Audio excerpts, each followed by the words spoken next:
Bueno, el año que viene vamos a ver, ¿verdad? Hay un problema que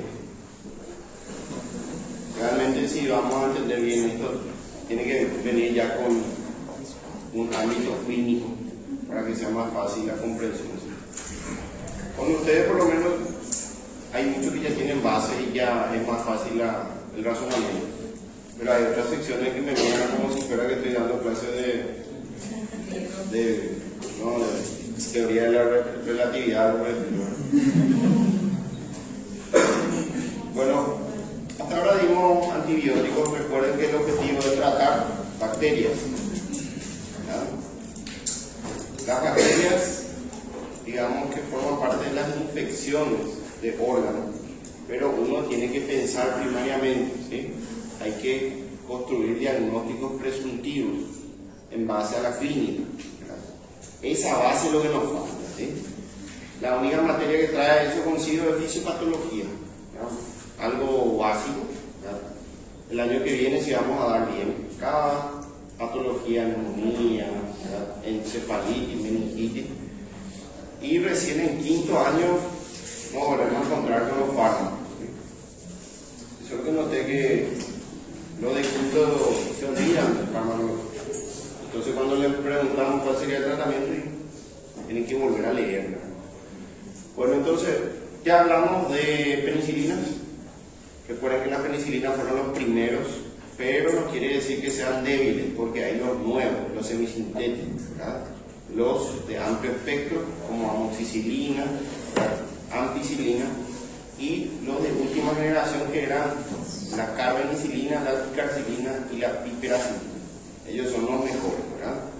También ya hablamos de cefalosporinas, que es otro grupo de antibióticos destinados a también combatir lo que es la formación de la membrana de la bacteria, peptidoglucano, ¿verdad?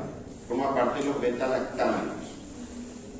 Este fármaco es uno de los más utilizados hoy en terapia empírica. Recuerden que empírico es, no sabemos quién es el gen, pero igual iniciamos un tratamiento, ¿verdad?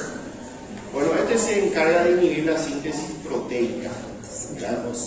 Actúa sobre el ribosoma de la bacteria, sobre la subunidad ribosomal, de modo a que no se pueden formar proteínas, ¿verdad? No se pueden formar proteínas. Inicialmente son bacteriostáticos, ¿verdad? Porque la formación de proteínas no es algo muy grave, pero si subimos mucho la dosis vamos a llegar a ser bactericidas, ¿sí? Bueno, ¿dónde surgen? Surgen también de componentes naturales del Streptomyces, ¿verdad? En 1952 descubre lo que es Manuel Alexander Maguire, ¿verdad? De una cepa natural que es el Streptomyces erythritecus. Bueno, los macrólidos hoy se utilizan mucho, ¿verdad? Incluso ustedes van a encontrar dentro de la terapia del coronavirus, en la pandemia, se utilizó mucho macrólidos, o sea, se utilizaron muchos macrólidos, y lastimosamente ocasionó uno de sus mayores efectos adversos masivos, que vamos a ver cuál es a nivel cardiovascular, ¿verdad? Bueno, entonces, macrólidos son antibióticos naturales derivados del Streptomyces, pero hoy ya hay muchos semisintéticos y sintéticos, ¿verdad? Que se clasifican según los átomos de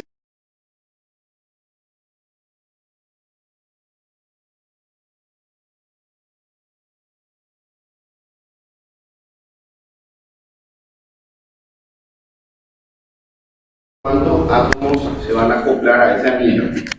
Y tenemos la clasificación de 14 átomos que fueron. El primero fue la eritromicina, la droga primaria, del cual deriva la mayoría de los sintéticos, ¿verdad? También tenemos la clarito. Este es de Thaisa, ¿verdad? Bueno, la claritromicina, la doxitromicina y la roxitromicina. Son 4 los de 14 átomos. Y nos pone en negrita cuáles son los que más se utilizan. Eritro hoy ya no se utiliza más bien como antibiótico realmente por la emergencia de múltiples bacterias resistentes. Es uno de los antibióticos dentro de este grupo que tiene mayor resistencia. Recuerden, resistencia, ¿qué significa? Es la capacidad que tiene una bacteria de eludir, evadir, ¿verdad? O evitar la función de un antibiótico. O sea, a ustedes le dan el antibiótico, pero la enfermedad no mejora clínicamente, ¿verdad? Eso es observable única y exclusivamente por la evolución clínica, ¿verdad? Es imposible quitarle la bacteria, estudiar y ver la resistencia. Así que ustedes van a usar parámetros de referencia en la práctica. ¿Entienden? Entonces ustedes ya se imaginan qué es y cómo puedo yo objetivar, observar, visualizar clínicamente, ¿verdad? Porque una cosa es lo que nos dicen los libros, que es mucha teoría, y otra cosa es la práctica, ¿verdad? Bueno, entonces, ¿para qué sirve hoy y por qué está negrita todavía eritromicina? Porque es un análogo de la motilina. ¿Se recuerdan de la hormona motilina en fisiología? Bueno, la motilina se secreta en el estómago o en el territorio gastrointestinal. Justamente lo que hace es estimular el peristaltismo intestinal. Entonces, ¿para qué usarían una eritromicina hoy? Recuerden que es un análogo, no un antagónico, ¿verdad? Para la parestesia, ¿verdad? Para la paresia, para lo que es la gastroparesia, ¿verdad? Para las neuropatías que afectan al territorio gastrointestinal, ¿verdad? Recuerden, gastroparesia, el estómago no se contrae bien, no descarga, entonces tiene tendencia a la dispepsia, a la gastritis, ¿verdad? Al malestar gastrointestinal. Entonces, para esas patologías. También hay enfermedades que producen, por ejemplo, hay un fármaco que produce paresia del sistema gastrointestinal. Piensen, lo que busco es el razonamiento. Necesito que razonen, piensen, busquen en su cerebro dónde está esa información. ¿Hay alguien que congela el estómago y el intestino? No. El omeprazol es un inhibidor de bomba antiácido protector gástrico.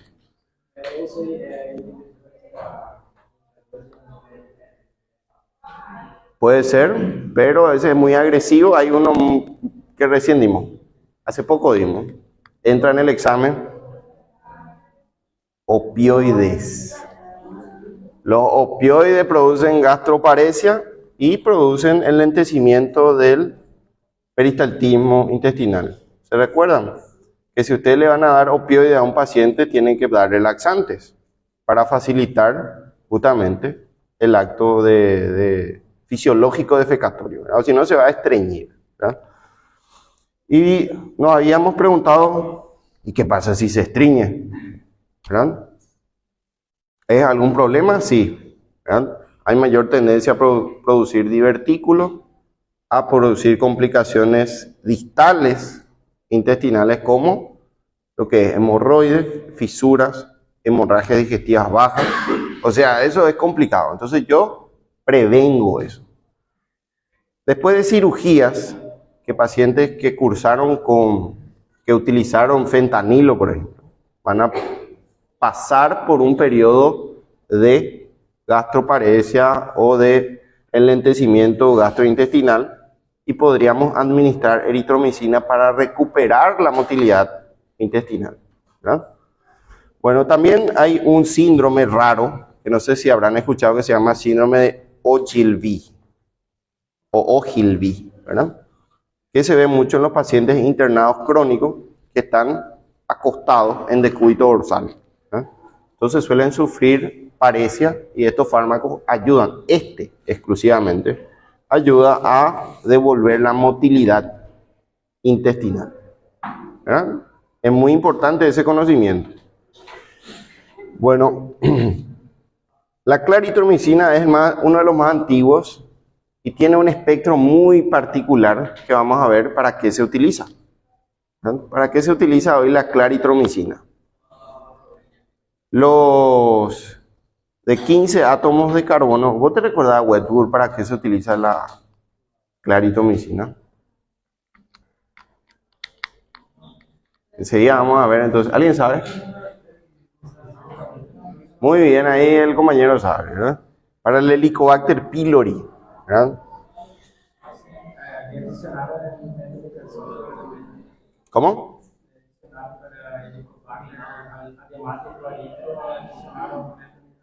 Sí, justamente, ¿verdad? Se usa para el Helicobacter pylori, es uno de los pilares de tratamiento. Recuerden que es una bacteria que puede sobrevivir a la acidez gástrica y producir ¿qué cosa? ¿Qué produce el Helicobacter pylori? Dolor, dice. ¿Dolor de qué? De cabeza. Produce gastritis, pero un tipo de gastritis crónica, ¿verdad? ¿En qué parte del estómago vive el Helicobacter pylori? ¿En el cardias, en el fondo, cuerpo, antro o píloro?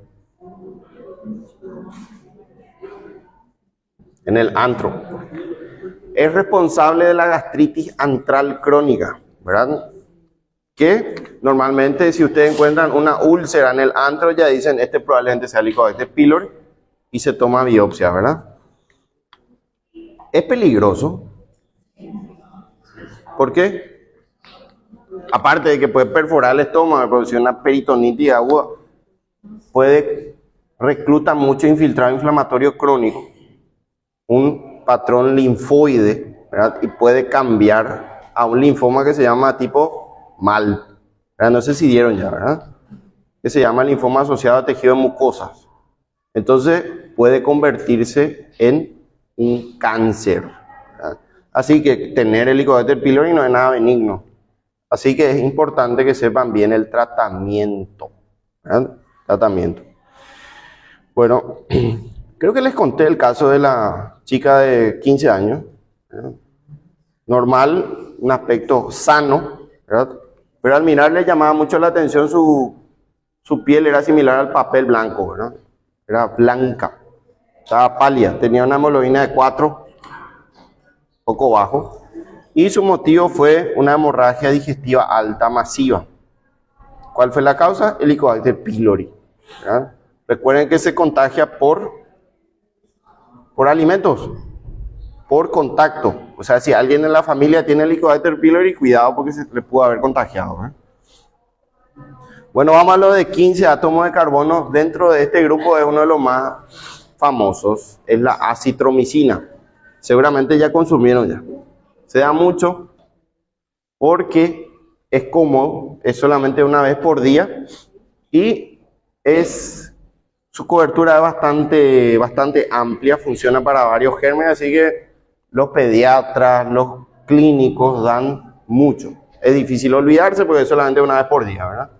También tenemos lo de 16, que el que más representante de este caso es la espiramicina. Hoy tiene una única indicación y vamos a ver para qué sirve. La roquitamicina, la josamicina no son muy empleadas y la telitro, que es del grupo de cetolio. Bueno, vamos a su mecanismo de acción. Inhibe una subunidad dentro del ribosoma de la bacteria que se llama subunidad 50S. ¿Sí? Justamente acá vemos cómo se está formando la unión polipeptídica de polipéptidos para la formación de proteínas, y lo que hace es interrumpir esa formación polipeptídica, ¿verdad? Los enlaces, y de ese modo se interrumpe la formación de proteínas bacterianas. Entonces le frena, le enlentece y le detiene en el tiempo finalmente, ¿verdad? Bueno, tuvo muchos mecanismos de resistencia.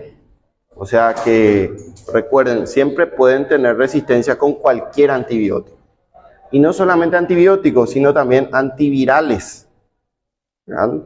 Por ejemplo, tenemos pacientes que son resistentes VIH, que son resistentes a sus antirretrovirales, ¿verdad? O sea, para evitar esto es importante respetar el intervalo de dosis, si el médico te pone o si ustedes colocan cada 12 horas, tiene que tomar a horario, ¿verdad? Tiene que tomar a horario porque si no, viene esto, ¿verdad? También es importante respetar el tiempo de dosis. Si dice que mínimamente son 10 días, vamos a darle 10 días. ¿Qué normalmente tenemos tendencia a hacer? Al quinto día, ya está bien el paciente, ya recuperó, ya no tiene fiebre, no le duele, deja ya el tratamiento, ¿verdad? En un altísimo porcentaje ocurre eso. Entonces es importante recordarle que sí o sí tiene que cumplir 10 días. Bueno, uno es la resistencia intrínseca, ¿verdad? Que vemos arriba. Mecanismo natural de las enterobacterias. Vamos a ver cuáles son las bacterias que son más resistentes y una de ellas es la Enterobacter, ¿verdad? Normalmente estas bacterias están en el territorio gastrointestinal. Bueno, dice mecanismo de resistencia intrínseca, o sea, son naturalmente resistentes, o sea, los macrólidos no van a funcionar frente al Enterobacter. Y hoy es una de las bacterias más graves que existe, que es el EBR, por ejemplo.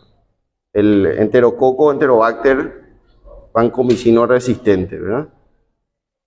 Bueno, también uno de sus mecanismos más clásicos es la modificación del ARN ribosomal, donde es su objetivo, ¿verdad? Entonces no se puede acoplar el antibiótico a su subunidad, entonces no puede cumplir el papel del antibiótico, ¿verdad? Puede ser inducible o constitutivo.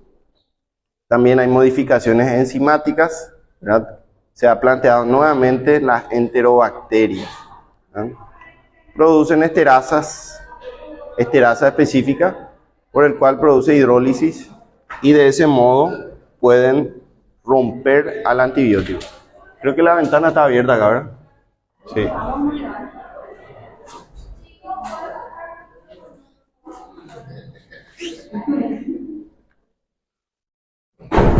Oye, ese es cafeira ya, ¿verdad?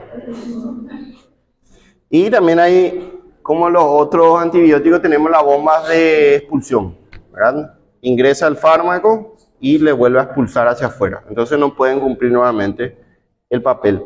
¿Cuáles son los fármacos susceptibles? De 14 y 15 átomos, o sea, eritro, claritro y acitro, ¿verdad? Entonces ya sabemos eso. Aparece la eritromicina como primer fármaco.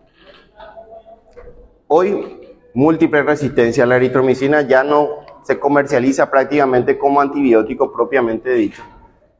Dijimos que es el único que es análogo de la motilina, que se puede utilizar en parecidas gastrointestinales.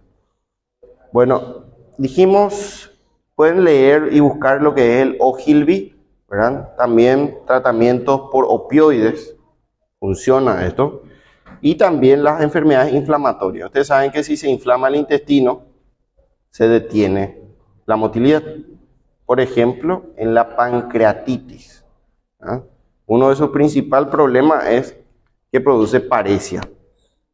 Por eso está contraindicado la alimentación en la pancreatitis, porque no va a moverse, ¿verdad?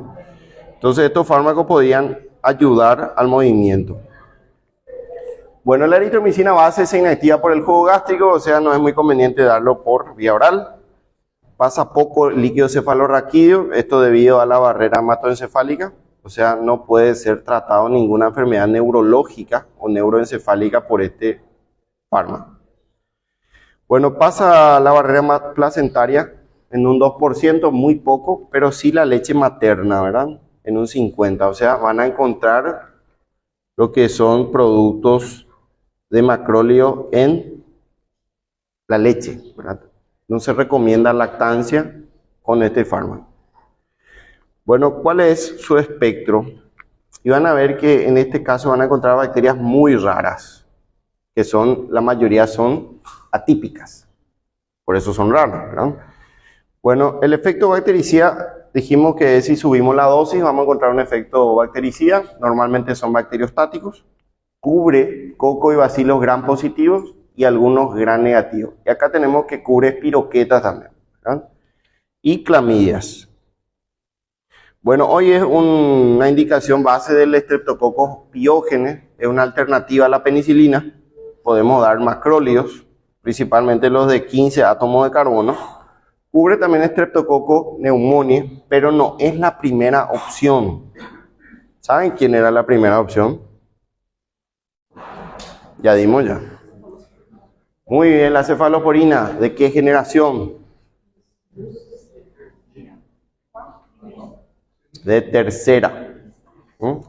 Métanse ya eso en el cerebro, porque así se va quedando la información, ¿verdad? Streptococcus pneumoniae, cefalosporina de tercera. Puede ser ceftriaxona o cefotaxima idealmente, ¿verdad? Idealmente pueden recurrir a la cefta, a la cefoperazona, pero eso ya son de mayor espectro porque cubren pseudomonas, ¿se recuerdan? Bueno, entonces si viene un paciente con una neumonía, ¿qué germen estaba como responsable probablemente de esa neumonía? Streptococcus pneumoniae. Entonces ustedes dicen, ¿qué voy a elegir? Voy a elegir una cefalosporina de tercera como primera opción. Y entonces esto quedaría como secundario, ¿no? Bueno, cubre también Streptococcus viridans. ¿Se recuerdan dónde está el viridans? Era responsable de endocarditis en un 70%. Recuerden que la endocarditis es una enfermedad grave o no. Es gravísima, ¿verdad? Es muy grave, tiene un alto índice de mortalidad independientemente de la edad. Bueno, el neumococo resistente a penicilina y a todos los macrólidos, o sea que si es resistente a penicilina, va a ser resistente a macrólidos. O sea, no es una muy buena opción ante resistencia, ¿verdad? Bueno, en este punto sí es más interesante porque ya nos habla de mayor actividad frente a Bacillus anthracis, que era el responsable del anthrax, ¿verdad? También Robert Koch fue el que tuvo mucha participación en esto, porque si buscan los trabajos de Koch, que fue responsable del descubrimiento de la tuberculosis, ¿verdad? También dedicó mucho tiempo al carbunco. ¿Y qué es el carbunco? Bacillus anthracis. ¿Y por qué se llamaba carbunco? Porque la lesión cutánea era similar. ¿Qué pasó? Era similar al carbón, era negro, era necrótico, era como esta carpeta, ¿no? Así puede entrar, ¿verdad? Bueno, entonces este antibiótico tiene cobertura sobre el anthrax, Corynebacterium. ¿Conocen algún Corynebacterium? Difteriae, ¿verdad? Que es responsable de la difteria. Hoy tiene vacuna la difteria. ¿Por qué? Porque produce unas lesiones adherentes, se adhiere como un tumor a la faringe y obstruye la vía aérea. Entonces es peligroso en este punto, principalmente si es niño pequeño, ¿verdad? Entonces la difteria no es nada benigno también que digamos. Listeria monocytogenes es un germen atípico, suele estar en el territorio encefálico. Muy baja proporción, pero es agresivo esta bacteria. Bueno, también Clostridium tetani. ¿Se recuerdan del Clostridium tetani? ¿Ya escucharon hablar de un caso de Clostridium tetani? Bueno, nosotros tuvimos 3, para que no está erradicado. Tiene vacuna, ¿verdad? Que es el TDAP, ¿verdad? Difteria y tétano, otra vez justamente estamos hablando de la difteria. Tienen que hacer sus refuerzos cada ¿cuántos años? 10. O si dudan, igual se colocan la vacuna. Bueno, el tétano es peligroso. ¿Por qué? Porque es una bacteria anaerobia, ¿verdad? Normalmente ingresa a la piel y tiene un periodo de incubación de más o menos 7 a 10 días. Van a empezar a experimentar ¿qué cosa? ¿Cuál es el primer signo de tétanos? La risa sardónica, ¿verdad? No, son los trismus, ¿verdad? Empieza a contraer el macetero y se empieza a endurecer. Y ahí aparece después su risa sardónica, ¿verdad? Una risa medio por hipercontracción y luego se va endureciendo todo el músculo. Se va quedando pétreo.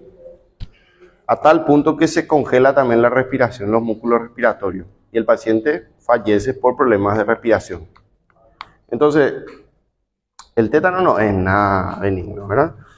Bueno, si me preguntan, ¿es la terapia primaria para el Clostridium tetani? No. Tiene cobertura, pero el que es de primera opción es el metronidazol que dijo Wedgwood. Es un antiparasitario, antibiótico. Puede ser una opción en caso de alergias al metronidazol, recurrir a los macrólidos, ¿verdad? Clostridium perfringens también, Propionibacterium acnes, que es responsable del acné complicado en la piel, nocardia, ¿verdad? Y tiene moderada, no es muy buena, contra Haemophilus, que era un gran negativo, y Neisseria meningitidis, ¿verdad? No es muy buena opción también para estos tratamientos. Pero nos dicen el último, sí tiene buena actividad, funciona, sería una muy buena opción primaria para lo que es Neisseria gonorrhoeae, se recuerdan blenorragia, ¿verdad? Moraxella catarrhalis y Bordetella pertussi, ¿verdad? Escuchan hablar ya de estos gérmenes. La Neisseria sí ya conocemos, pero la Moraxella catarrhalis es un germen atípico, responsable de neumonías atípicas, ¿verdad?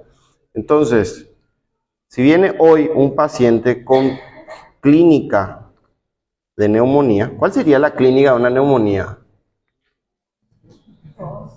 Tos, ¿qué más? Fiebre, ¿verdad?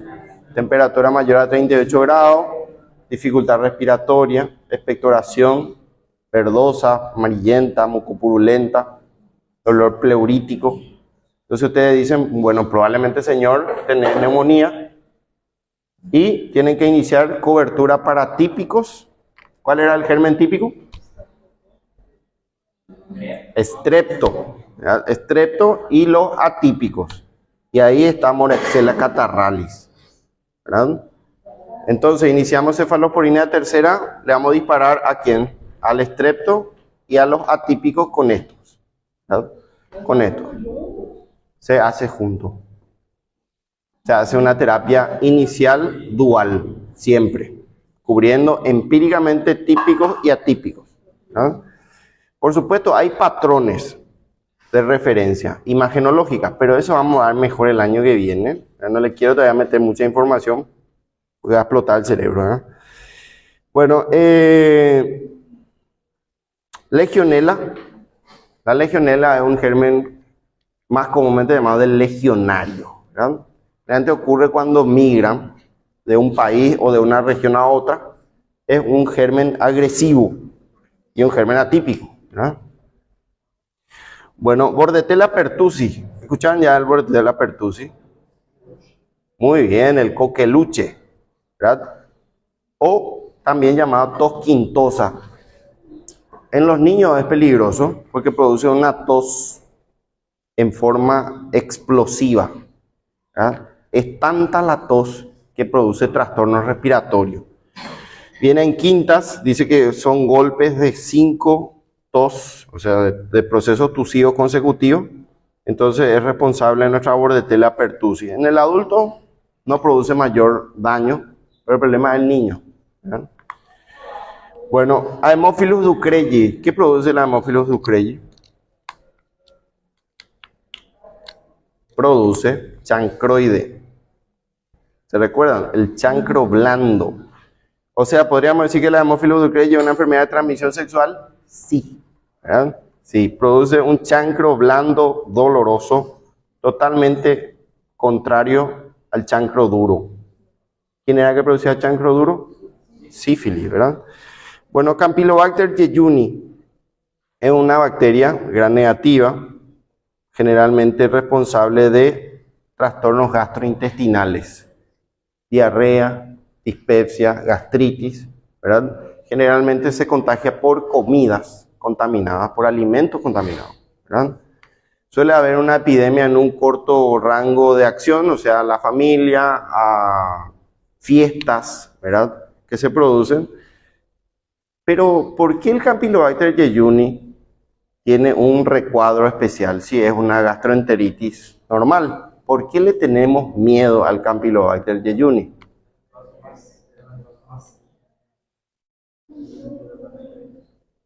Tiene un problema. Produce en un alto porcentaje lo que son las neuropatías periféricas relacionadas a gérmenes, ¿verdad? Por ejemplo, produce Guillain-Barré. Guillain-Barré. ¿Escuchaban hablar ya de Guillain-Barré? Es una neuropatía periférica desmielinizante ascendente. Y va subiendo y va quedándose flácido. Entonces, tener Campylobacter jejuni no es para nada benigno. Tiene más o menos 3% de los que sufren de infecciones por Campylobacter tiene Guillain-Barré, ¿verdad? Bueno, también algunas cepas de Brucela, que también, ustedes saben, la brucelosis, ¿verdad? Esto es más frecuente en animales, pero también puede infectarle a los adultos. También produce diarrea o trastornos gastrointestinales, ¿verdad? Bueno, entonces, ¿cuál es la característica de la brucela? Que aparte de la diarrea y el vómito, produce fiebre elevada, prolongada, artritis y mialgias de larga duración. O sea, si tienen brucela no es que va a durar 2-3 días, va a durar mucho tiempo y el problema es ese, ¿verdad? ¿Cómo se contagia? Se contagia generalmente por leche contaminada, de vaca, ¿verdad? Leche contaminada. Bueno, también tenemos la clamidia trachomatis, que es similar al... Acá viene 3, ¿verdad? Bueno, es similar a la gonorrea, ¿verdad? La clamidiasis, ¿verdad? También es una enfermedad de transmisión sexual. O sea, podríamos decir que esto va más para el tratamiento de enfermedad de transmisión sexual. También tenemos la clamidia pneumoniae, otro germen atípico, ¿verdad?, del pulmón, y el Mycobacterium avium, que está el intracelular, ¿verdad?, y el avium complex. Este último es más frecuente en el VIH-Sida, ¿verdad? O sea que una persona inmunocompetente tenga Mycobacterium avium es prácticamente imposible.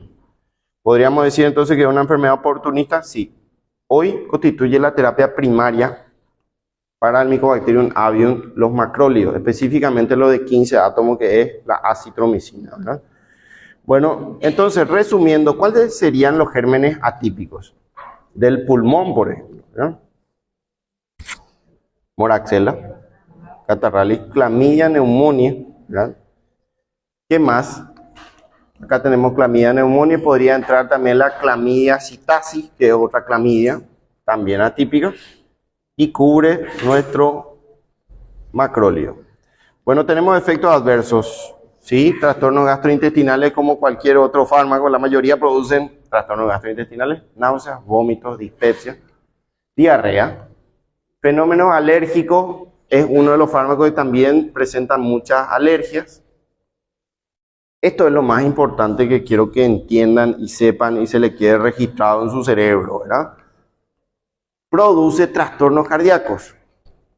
¿Qué trastorno? Prolonga el QT. Prolonga el QT. Ustedes saben que el QT es el tiempo cardíaco más largo en un electrocardiograma. Constituye el 45% del ciclo cardíaco y va desde donde inicia la Q hasta donde termina la T. Eso se suele medir en segundos y normalmente dura 0.40 a 42 segundos. Esto se prolonga, ¿verdad? Se prolonga. Hay muchas personas que sufren de QT largo congénito y no saben, ¿verdad? Sufren de QT largo congénito y nunca se dieron cuenta, ¿verdad? Bueno, ¿cuál sería la manifestación del QT largo? Y esa pregunta ya es un poco difícil, ¿verdad? ¿Cómo yo me daría cuenta que una persona tiene QT largo? Generalmente tiene extrasístoles, ¿verdad? Y como Buen día, ¿no? ¿Cómo yo me daría cuenta que una persona sufre de extrasístole? Como su nombre dice, es una supersístole, una supercontracción, y normalmente el paciente siente que se mueve toda la caja torácica, ¿verdad? De repente hay una arritmia, ¿verdad?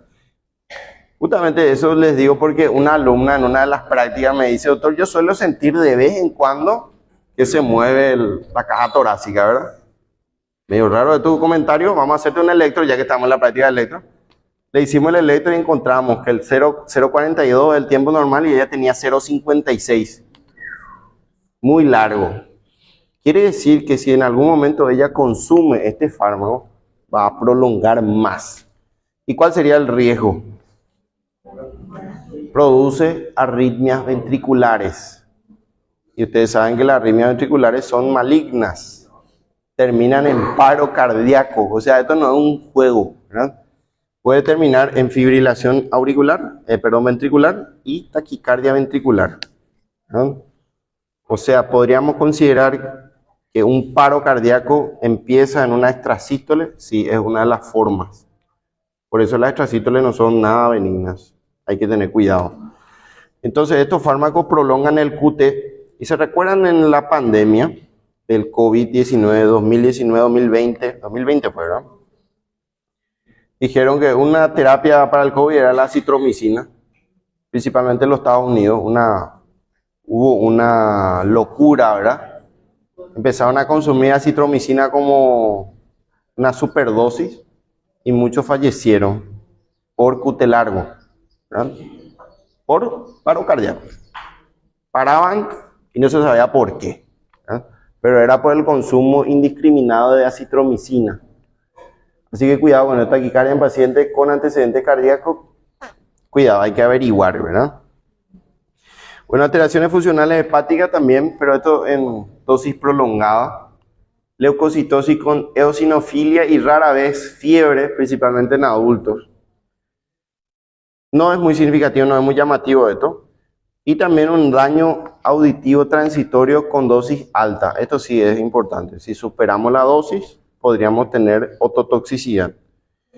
No caso, então, a gente não poderia indicar esse tipo de medicamento para paciente que já tem problema de arritmias, que faz tratamento já com medicamento? No, tenés que tener cuidado si tiene extrasístoles. Vos ves extrasístoles y decís, esto no le puedo dar macrolio, porque el fenómeno de extrasístoles es por QT largo, ¿verdad? O sea que vos tengas extrasístoles, tenés que tener primeramente tu intervalo QT largo. Puede ser congénito o puede ser adquirido. Y uno de los fármacos, porque existen múltiples, ¿verdad?, que prolongan el QT, es macrolio. También, para que se imaginen, producen los antidepresivos tricíclicos, los antieméticos todos, domperidona, metoclopramida, ondansetron, que seguramente les suena, todo ello prolongan el QT. Imagínense, si le dan ondansetron más acitromicina, van a alargar más. Entonces, por eso es importante entender, ¿verdad? O te vas a la farmacia y te dice, vos le comentabas al farmacéutico, por lo menos acá, no sé, en Brasil, ¿verdad? Me duele mi garganta. Tómale acitromicina, ¿verdad? Ni idea no tiene de qué puede ocurrir en el corazón, ni qué puede terminar en muerte, ¿verdad? Te dan nomás, vos consumís, ¿verdad? Y después ocurren los desenlaces. Bueno, este fármaco tiene muchas interacciones, todos, acá estamos hablando de eritro todavía, prolongan la concentración y la vida media de estos fármacos. O sea, hay que tener cuidado si van a asociar con estos fármacos. Por ejemplo, prolongan la vida media de la carbamazepina, que es un anticonvulsivante muy utilizado. Viene por vía oral, es uno de los mejores, pero prolonga. También aumenta la concentración de los corticosteroides. O sea, van a tener mayores efectos adversos relacionados con los corticosteroides, que ustedes ya saben, gastritis, osteoporosis, ¿verdad? Inmunodepresión, todo lo que viene con corticoides va a ser más exacerbado, más grave. También ciclosporina, que es un inmunodepresor, y la dioxina, que ya le conocen también, que es un cardiotóxico, ¿verdad? Un cardiotónico, perdón dicho, cardiotónico, pero que puede intoxicarse fácilmente por su intervalo muy cercano a la toxicidad, ¿verdad? Y acá hay algo muy interesante. Los alcaloides de ergotamina. ¿Conocen la ergotamina? ¿Escucharon hablar ya de la ergotamina? Ergot, ¿no? La ergotamina es un vasoconstrictor que se indica en la migraña, ¿verdad? O sea, si ustedes sufren de migraña o dolores vasculares, ¿verdad? ¿Cómo van a saber si es migraña o no? Migraña, o más conocida como jaqueca, ¿verdad?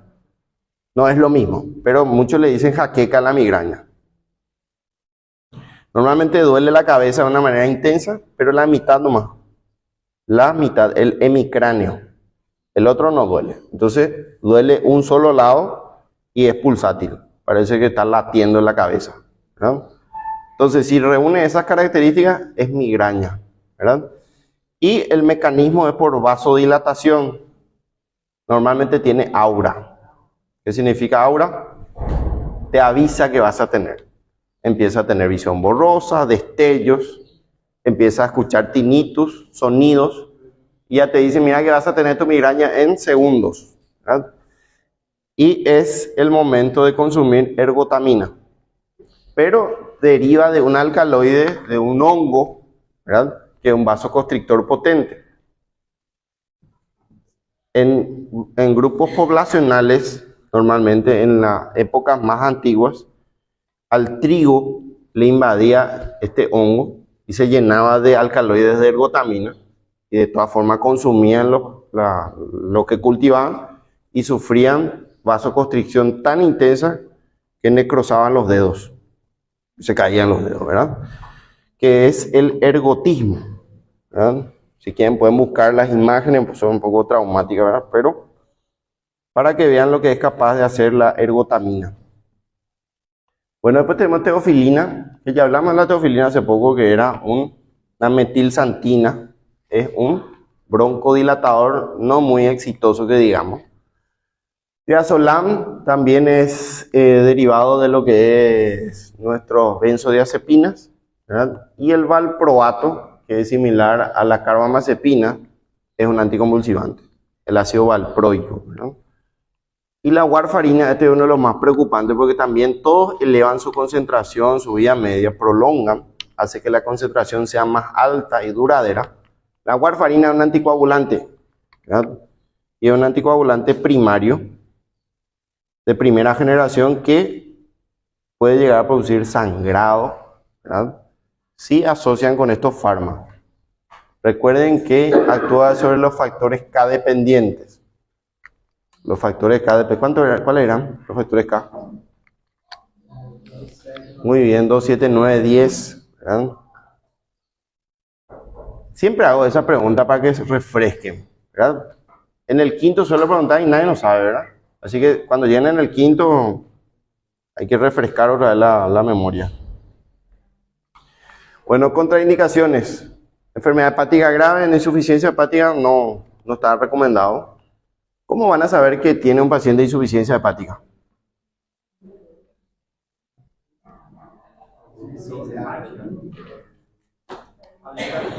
Laboratorialmente, no clínica. ¿Cuál? Muy bien, ahí está Wedgwood.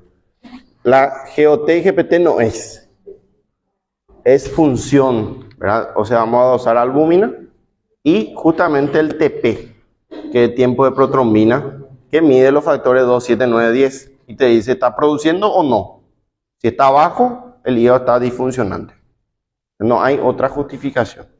Entonces ustedes buscan función, no la integridad hepática. Daño, justamente. Si ustedes buscan daño, GOT, GPT. ¿verdad? Y suele estar también alterado en los dos bilirrubina. Bueno, vamos a frenar un rato acá, vamos a tener un receso, ¿verdad? Y después creo que tienen una actividad, me dijeron algunos. Algunos tienen actividad, ¿verdad? Sí. Con algo de Sosemet. Hasta ahora hablamos del eritro, ahora hablamos de la claritromicina, ¿sí? Bueno, normalmente la clarito viene, por lo menos en nuestro medio, viene en suspensión o jarabe y en comprimidos. En otros países cuentan con parenteral, pero nosotros no. La mayoría de los macróleos que disponemos son por vía oral, o sea, son para el tratamiento generalmente ambulatorio, ¿verdad? Ambulatorio controlado o supervisado. Bueno, este es un antibiótico semisintético ya derivado de la eritromicina, que es nuestra droga base original. Bueno, dice bactericida, pero a dosis generalmente mayores. Tiene un espectro similar a la eritromicina y a otros de primera generación similar a la eritro, ¿verdad? Tiene mejor tolerancia, esa es su ventaja.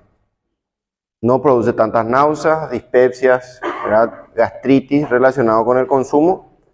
Y vemos un poco el espectro que involucra a cada uno de estos cuadrados. Nos dice, es más activa que la eritromicina frente a la Haemophilus influenzae. ¿Ese es un gran positivo o un gran negativo? Un gran negativo. Es un gran negativo. Normalmente se encuentra en vías aéreas superiores, ¿sí? Seno paranasales, faringe, oído, ¿verdad? Laberinto, es un lugar donde él está circulando normalmente, ¿verdad? O sea, vamos a usar para sinusitis, para otitis, funcionaría perfectamente. Y también nos dice, aunque estas están en aumento, las cepas resistentes, también estreptococo y estáfilos sensibles. No es una primera opción para estrepto y estáfilo, ¿verdad? Pero como alguien me preguntó hace rato, se puede igualmente recomendar, creo que fue el compañero que se sienta ahí. Se puede recomendar en caso de que no tengamos disponible una penicilina, una amoxicilina, o sea, alérgico, ¿verdad? Bueno, nos dice 2 veces más activa que la eritromicina frente a estafilometicilino sensible y estreptococos, ¿verdad? O sea, una opción también para lo que es el estreptococo piógeno o virians, siempre y cuando sea el tratamiento por vía ambulatoria, ¿verdad? Por vía ambulatoria. Recordemos que un paciente que decidamos tratar por vía ambulatoria es porque no está complicado, es una infección controlable, ¿no? Bueno, in vitro dice, en laboratorio cubre también Chlamydia trachomatis, Neisseria, Ureaplasma urealyticum, que es un germen urinario, ¿verdad? Y también, fíjense que cubre Mycobacterium leprae, que es el tratamiento también de la lepra. Hoy no forma parte del esquema, ¿verdad? Para la lepra. Generalmente es Dapsona, ¿verdad? Que es otro grupo antibiótico. Y no forma parte, por lo menos hasta ahora, de claritromicina del tratamiento crónico de la lepra. Sí es una primera opción para Helicobacter pylori. Es el primer fármaco que vamos a indicar, ¿verdad? Claritromicina asociado ¿con qué se da? Amoxi, ¿verdad? Metronidazol, como dijo el compañero, hoy se agrega. Y omeprazol, que alguien creo que dijo acá. Y Damara creo que dijo, ¿verdad? Omeprazol hace rato. Ahora sí iba a ser omeprazol, ¿verdad? Lo que hacemos es reducir la gastrolesión, aumentar el pH gástrico con el omeprazol. Va a ser una de las últimas clases que demos omeprazol. Y le agregamos un macróleo, que es específicamente claritromicina, 500 miligramos cada 12 horas, con amoxicilina de 500 a 1 gramo, 1 cada 12 horas también, y metronidazol de 500, 1 cada 8 horas. Esa es la terapia combinada para el Helicobacter pylori. ¿Por cuánto tiempo? Generalmente 10 a 14 días. ¿Verdad? Mínimo 10 y máximo 14. Con eso debería mejorar lo que es la gastritis crónica y desaparecer el germen, ¿verdad? Es muy importante que sepan tratar, porque es una enfermedad agresiva a largo plazo la gastritis crónica por Helicobacter pylori, ¿verdad? Bueno, también cubre Moraxella catarrhalis, dijimos en algún momento que era un germen atípico, ¿verdad? Un germen atípico. Toxoplasma gondii, que si recuerdan el toxoplasma, ¿qué tipo de germen es? Es un parásito, un protozoario, ¿verdad? Bueno, normalmente el Toxoplasma gondii también, al igual que se recuerdan del Mycobacterium avium, es un germen oportunista, ¿verdad? Es mucho más frecuente en el VIH-Sida, pero hay un problema. Normalmente uno se infecta y no produce ninguna sintomatología, o sea, no hay un síntoma por toxoplasma agudo, ¿verdad? Puede afectar el ojo también. Una corioretinitis por toxoplasma puede producir, generalmente se relaciona con los felinos, con los gatos, ¿verdad? Pero en la embarazada es peligroso. La infección aguda de toxoplasma en la gestante es muy peligroso porque trae anomalía congénita con el feto. Entonces, el monitoreo constante de la toxoplasmosis es fundamental durante la gestación y vamos a aprender eso. Bueno, su mayor actividad dice que tiene contra Legionella pneumófila, una bacteria productora de neumonías graves atípicas, Mycoplasma pneumoniae y Chlamydia pneumoniae. Todos son gérmenes atípicos. O sea, funcionaría muy bien para el tratamiento de neumonías atípicas, ¿verdad? Para Helicobacter pylori.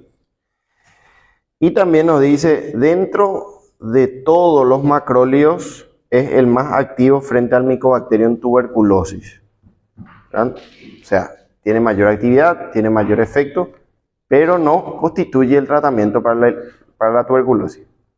Para la tuberculosis se usa otro fármaco, ¿sí? Bueno, ¿para qué estaría indicado? Faringitis, amigdalitis. ¿Qué podría ser un germen causante de faringitis o amigdalitis? Bacteriana, ¿verdad? Streptococcus pyogenes, ¿verdad? Un Streptococcus sp también puede ser una Haemophilus influenzae, ¿verdad? Sinusitis, más bien Haemophilus. Bronquitis, reagudización de bronquitis. O sea, para todo cuadro pulmonar que venga de la comunidad. ¿Cómo saben si viene de la comunidad o no? Le van a preguntar, señora, ¿vos dónde estuviste en estos últimos días? Y en mi casa. No salí de mi casa. Entonces eso es considerado de la comunidad. Ahora, si estuvo internado en un hospital, cambia. Son gérmenes mucho más resistentes, agresivos, virulentos y posiblemente esta terapia no funcione, ¿verdad? Entonces, esas preguntas que van a ir haciendo al paciente, porque eso no van a obtener misteriosamente esa información, tienen que preguntar, ¿verdad? Con un objetivo de escalonar su tratamiento antibiótico, ¿verdad? Bueno, también dice infección localizada diseminada por Mycobacterium avium, ¿verdad? ¿Saben qué produce el Mycobacterium avium? Produce neumonías también, ¿verdad? Neumonías intersticiales atípicas en el paciente VIH. Bueno, avium e intracelulares, ambos son oportunistas. También para la faringitis estreptocócica, que ustedes me dijeron que es por Streptococcus pyogenes. Recuerden que el piógenes es mucho más peligroso porque produce ¿qué cosa? Fiebre reumática, ¿verdad? ¿Se acuerdan de la clínica de la fiebre reumática? ¿Cuáles son los factores? ¿Por qué se llama reumática? Porque produce reumatismo, ¿verdad? Dolor articular, produce artritis migratoria, ¿verdad? También el eritema marginado, que es tipo una lesión eritematosa en forma de mapa, ¿verdad? Nódulo subcutáneo, carditis o inflamación cardíaca y la corea de Sydenham. En un 55-50% afecta al corazón. Por eso dice, muerde el corazón y lame las articulaciones, ¿verdad? El más frecuente es la carditis y el menos frecuente es la corea, que se produce en un 2 a 5% de todos los casos de fiebre reumática, ¿verdad? Bueno, también se usa para prevención de infección por Mycobacterium avium, o sea, se usa como profilaxis. Cuando tiene el paciente VIH y hay un CD4 muy bajo, ¿verdad? Entonces se usa como terapia profiláctica. También para úlcera gástrica o duodenal asociada al Helicobacter pylori, ¿verdad? Y es 500 miligramos cada 12. No es muy difícil de recordar el intervalo. Como le dije, vía intravenosa nosotros no disponemos, ¿verdad? Lo que disponemos es por comprimidos. Por cierto, este fármaco es un poco caro comparando con los otros. Nos dice que se ajusta en aclaramiento menor a 30 ml por minuto. Bueno, ahí vemos 500 miligramos, 250 en jarabe para niños y 500 miligramos en tabletas comprimidos para el tratamiento adulto, ¿verdad? Bueno, los mismos efectos gastrointestinales, mucho menos frecuentes que la eritromicina, náuseas, vómitos, diarrea, dispepsias, ¿verdad? Y acá hay algo interesante que dice colitis pseudomembranosa. ¿Escucharon hablar ya de la colitis pseudomembranosa? ¿No? Como dice su nombre, produce pseudomembrana. Si ustedes entran con un colonoscopio a observar en vivo la mucosa colónica, van a encontrar una superficie blanquecina, heterogénea, verdosa, que recubre a toda la superficie colónica. Esa colitis, porque dice colitis, colon, ¿verdad? Se produce por una bacteria que se llama Clostridium difficile, ¿verdad? O difficile. Es un género del Clostridium también, ¿verdad? Diarreas crónicas. Diarreas crónicas no responden al tratamiento habitual, entonces ustedes le dosan Clostridium difficile y tienen un tratamiento exclusivo, ¿verdad? Que suele ser con vancomicina vía oral. La única indicación de la vancomicina vía oral es Clostridium difficile, pero eso después vamos a volver a repetir, ¿verdad? Bueno, ¿y por qué se produce la colitis? Porque altera la microbiota habitual del intestino y hace que aparezca el Clostridium difficile, ¿verdad? Bueno, en dosis elevada puede producir transaminitis, que es lesiones hepáticas, una hepatitis, ¿verdad? Cefalea, vértigo, hipoacusia en dosis alta, ¿verdad? Hipotoxicidad vestibular y coclear. Erupciones cutáneas relacionadas a alergias, ¿verdad? Y leucopenia y aumento de TP, dice. TP es tiempo de protrombina, ¿se recuerdan? ¿Por qué va a aumentar el TP? Y porque tenemos problemas hepáticos, ¿no? Todo se relaciona. Bueno, hipersensibilidad también a macrólidos en el embarazo y lactancia es categoría C, no se recomienda su uso, ¿verdad? A no ser que el beneficio sea superior al riesgo. Vamos a ver que hay una excepción, ¿verdad? Alteraciones también de la función hepática, y acá nos dice, es una opción muy válida para el Clostridium difficile o difficile, para la colitis pseudomembranosa. Recuerden que se llama pseudomembranosa, ¿no? Bueno, entramos en el de 15 átomos de carbono. Este es muy famoso, la acitromicina, ¿no? Bueno, también es un derivado semisintético de la eritromicina. Amplía el espectro con respecto al anterior, tiene mucho más cobertura, es mucho más agresivo en el tratamiento de enfermedades. Bueno, es más activa, dice, que la eritromicina para gram positivo, por eso se utiliza mucho para la faringoamigdalitis también por estrepto, ¿verdad? Para estrepto y estáfilo. Más activa que la eritro y la claritro para Haemophilus influenzae, Campylobacter jejuni, ¿se recuerdan? Y menos que la claritro frente al Helicobacter. O sea, la claritro solamente le gana para Helicobacter pylori. Por eso siempre elegimos dentro de todos los macrólidos claritromicina para lo que es Helicobacter pylori, ¿ah? Claro, la primera parte es más activa, la acitromicina, ¿verdad? Por eso es preferible acitro para Haemophilus influenzae y Campylobacter. Pero la claritro le gana en competencia para el Helicobacter pylori, ¿verdad?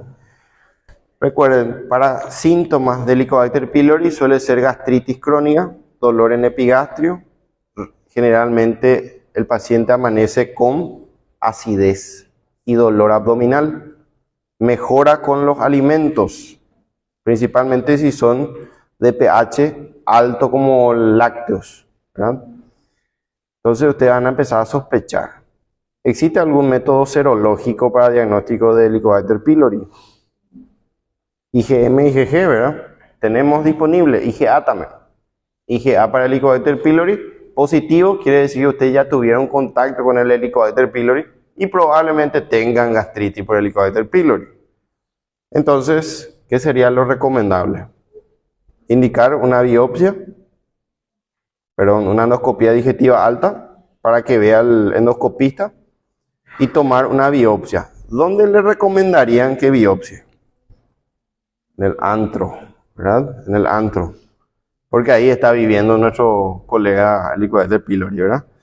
Bueno, también activo contra moraxella atípico, neumonía atípica. ¿Verdad? ¿Ya era una neumonía en fisiopatología? ¿No? Generalmente tiene un patrón bilateral intersticial o alveolar, ¿sí? Bueno, Pasteurella, clamidia, Mycoplasma pneumoniae, Legionella pneumófila, todos son gérmenes atípicos. Por eso, hoy el tratamiento para gérmenes atípicos por neumonía u otros focos infecciosos es acitromicina, ¿verdad? O sea, ponemos una cefalosporina para el Streptococcus pneumoniae y atípicos este fármaco. Entonces, terapia combinada, ¿sí? Funciona muy bien. Bueno, Borrelia burgdorferi. ¿Le suena la Borrelia burgdorferi? Poco largo el nombre, complicado, suena difícil. Es responsable de la enfermedad de Lyme. ¿Conoce la enfermedad de Lyme? Bueno, tiene muchas personas famosas tienen Lyme, ¿verdad? Como Avril Lavigne, por ejemplo, ¿verdad? ¿Quién más tiene? Ah, Justin Timberlake. Bueno, ¿viste? Justin Timberlake tiene también. Bueno, entonces, hay muchas personas que sufren de esto. Es difícil de tratar, una enfermedad crónica multiorgánica, afecta a varios órganos, produce fiebre prolongada y la transmisión suele ser por una garrapata roja que está en zona de América del Norte, ¿verdad? Por eso es más frecuente en los Estados Unidos, en Alaska, en Canadá. Por suerte hacia acá no hay Lyme. Pero hay muchas personas que vienen de los Estados Unidos y se hacen serología para Lyme, por si acaso, ¿verdad? Bueno, Fusobacterium y Neisseria gonorrhoeae. Bueno, activo frente también a patógenos entéricos, la mayoría son gram negativos, E. coli, ¿verdad? Salmonella. Tenemos la Salmonella typhi y la no typhi, ¿verdad? Que recuerden que la Salmonella typhi es responsable de la fiebre tifoidea. Yersinia enterocolítica, Shigella, que son gérmenes responsables de disentería, ¿verdad? Y también es activo frente a la moraxella, Legionella y Neisseria gonorrhoeae preferentemente, ¿verdad? Y algunas cepas de Staphylococcus aureus, también para Bordetella pertussis, que ustedes me dijeron que era el coqueluche, ¿verdad? Bueno, entonces, ¿para qué indicamos? Para infecciones del aparato respiratorio muy bien, para strepto, para hemófilos, para moraxella, lo que involucra otitis media, sinusitis, faringoamialitis, bronquitis, neumonías, pero atípicas, neumonías atípicas de preferencia, ¿verdad? Bueno, también para influenza y esto sería la moraxella catarrhalis, ¿verdad? No sé qué quiso poner acá. Infecciones piel y tejidos blandos, estáfilo, E. coli, gram negativo, podría ser, Klebsiella, Bacteroides fragilis. Fíjense que el Bacteroides fragilis es un anaerobio, ¿verdad? Y tiene ligera cobertura. Bueno, también infecciones genitales no complicadas, principalmente de transmisión sexual, como la clamidia trachomatis. Dijimos a Haemophilus ducreyi, ¿verdad? Que era el chancroide. Y también para lo que nos falta acá, la gonorrea. Acá está. Neisseria gonorrhoeae. Tratamiento de la neumonía adquirida en la comunidad. Pero tratamiento empírico atípico, ¿no? Tratamiento empírico atípico. Bueno, muy importante, recuerden que es 500 miligramos, un comprimido por vía oral cada 24 horas. Llegué a recibir indicaciones de médicos, colegas con sello y registro profesional, acitromicina cada 8 horas. ¿Verdad? Cuidado con lo que escriben, ¿verdad? Entonces, ¿cómo le explican al paciente que posiblemente esté cursando con una arritmia cardíaca porque le indicaron mal un antibiótico? ¿Verdad? Entonces es complicado esto, los intervalos hay que aprenderse bien. Bueno, como los anteriores puede producir trastornos gastrointestinales, náuseas, vómitos raros, pero puede, diarrea, flatulencia, distensiones abdominales, ¿verdad? Erupción, prurito, artralgia, fatiga, pero es muy raro. Realmente no solemos observar mucho. Por vía intravenosa que nosotros no nos disponemos, suele producir flebitis, mareo, parestesia, cefalea, disgeusia, que ustedes saben que disgeusia es una alteración del gusto, ¿verdad? No es que va a tener ageusia. Ageusia no siente nada, lo que produce el COVID, por ejemplo, ¿verdad? Alteración de la visión, sordera, transitoria, principalmente todas estas dosis dependientes, ¿verdad? También puede producir leucopenia, eosinofilia, principalmente si hay reacciones de hipersensibilidad. Y también dice bicarbonato en sangre disminuido. Normalmente va a producir cierta tendencia a la acidosis si produce esto, ¿verdad? Y también aumento de las transaminasas. Por eso es importante respetar el intervalo de dosis y el tiempo de dosis. Normalmente es por 5 a 6 días máximo, ¿verdad? No vamos a indicarle 10 días ni 14 días, es 6 días nomás el tratamiento de este fármaco. Bueno, la administración simultánea con antiácidos. Recuerden que antiácidos no es omeprazol, antiácidos son los antiácidos luminales, como el bicarbonato de sodio, por ejemplo, que viene por vía oral, ¿verdad? Los sales de hidrógeno, que se comercializan mucho en efervescentes, ¿verdad? Para las gastritis postalcohólica, por ejemplo, suelen consumir mucho los muchachos, son esos de antiácidos, ¿verdad? Pueden interferir su absorción de la acitromicina. Bueno, la administración conjunta con digoxina puede incrementar los niveles de la digoxina, ya dijimos eso también con la eritro. Puede producir una intoxicación digitálica o favorecer una intoxicación digitálica. Así que si el paciente es cardiópata, cuidado con cardiópata que consuma digoxina, ¿verdad? Principalmente quienes consumen digoxina, los que sufren de insuficiencia cardíaca, ¿verdad? Los que sufren de insuficiencia cardíaca. Bueno, hace poco me dijo una residente, ¿verdad? Una residente de tercer año, doctor, su ecocardio está bien, tiene buena fracción de eyección, no tiene insuficiencia cardíaca. Pero hay una clasificación que dice insuficiencia cardíaca con fracción de eyección conservada. Entonces, ¿cuál es el diagnóstico de la insuficiencia cardíaca? Clínico. El diagnóstico es clínico. Y ahí parece que le abrí otra vez el razonamiento lógico. Tiene que tener edema de miembros inferiores, ortopnea, dificultad. Entonces ustedes tienen la clínica y dicen, es una insuficiencia cardíaca, ¿no? Anteriormente el diagnóstico de insuficiencia cardíaca era clínico nomás luego. Después vino el ecocardio y por último el más significativo es el BNP. ¿Escucharon ya hablar del BNP? Péptido natriurético cerebral, brain, ¿verdad?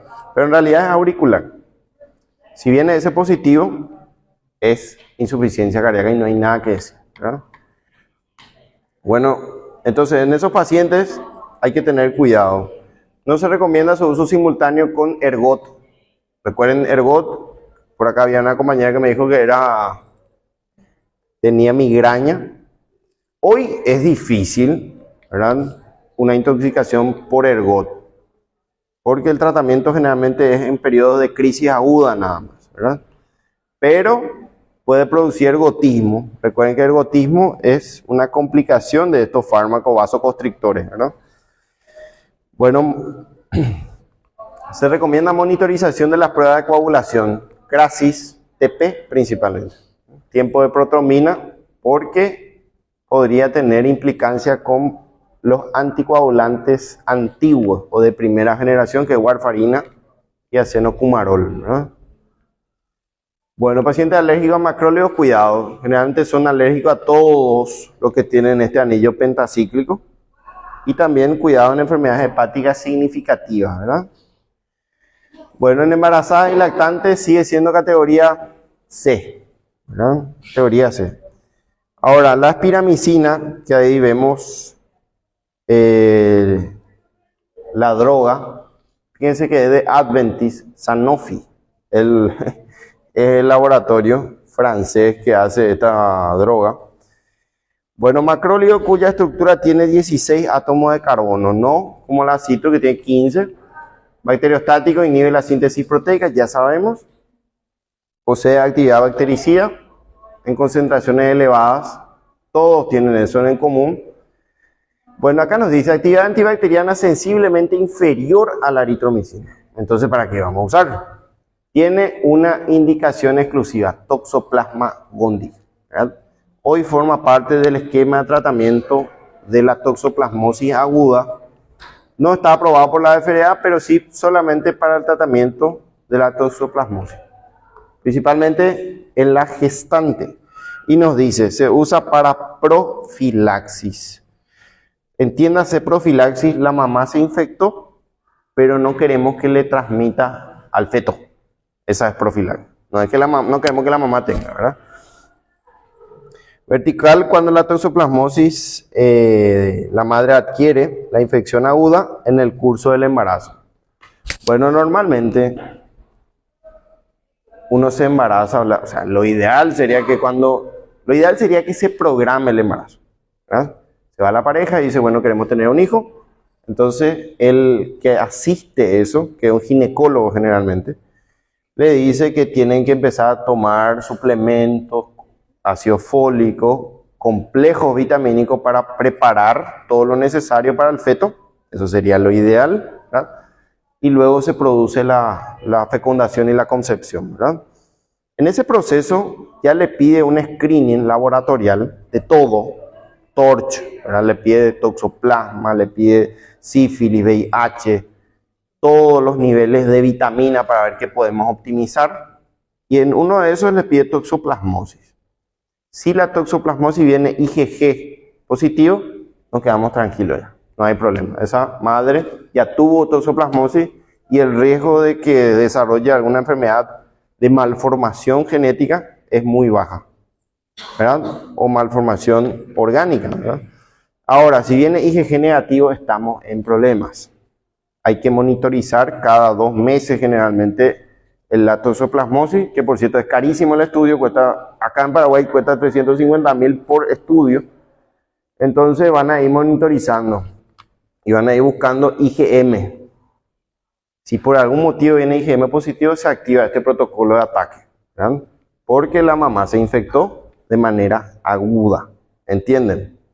Si es IgG, no importa, ¿verdad? Ya nos preocupamos por otra cosa.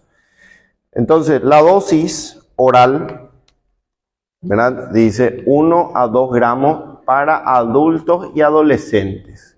Principalmente para toxoplasmosis ocular esto es, ¿verdad? Bueno, 1 gramo 3 veces al día. Para infecciones severas puede ser incrementada hasta 2 a 2.5 gramos 2 veces por día. Y lo que nos importa acá es las mujeres gestantes, ¿verdad? En el primer trimestre, la dosis oral es 3 gramos día dividido de 3 a 4 dosis, o sea, 3 veces por día.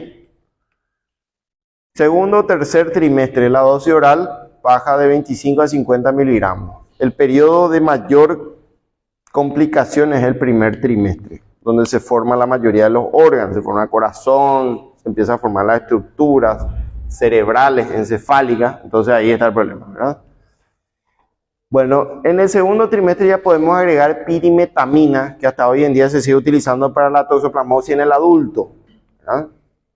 Se agrega ácido folínico o ácido fólico y también 3 gramos de piramicina dividido en 3 a 4 dosis durante 3 semanas es el tratamiento. No es un tratamiento sencillo, es un tratamiento complejo, ¿verdad? Y en niños también 25 miligramos por kilo peso para el tratamiento de toxoplasmosis aguda. Recuerden, la piramicina solamente está autorizado para el tratamiento de toxoplasmosis, ¿verdad? Bueno, ¿qué puede producir? Trombocitopenia, caída de las plaquetas, hepatitis colestásica, colitis aguda, colitis, inflamación del colon, diarrea, ¿verdad? Esofagitis ulcerativa y siempre todos, pero todos los macrólidos prolongan el QT. También hay un grupo de antibióticos que vamos a dar dentro de poco que son las quinolonas, ¿verdad? Como la cipro y la levofloxacina, produce también prolongación del QT. Así que cuidado de ese juego para el examen, porque pueden entrar extrasístoles y taquicardias ventriculares o fibrilación ventricular. Bueno, creo que eso es todo por hoy, ¿verdad? ¿Qué entra para nuestro examen? ¿Entra corticosteroides? Opioides.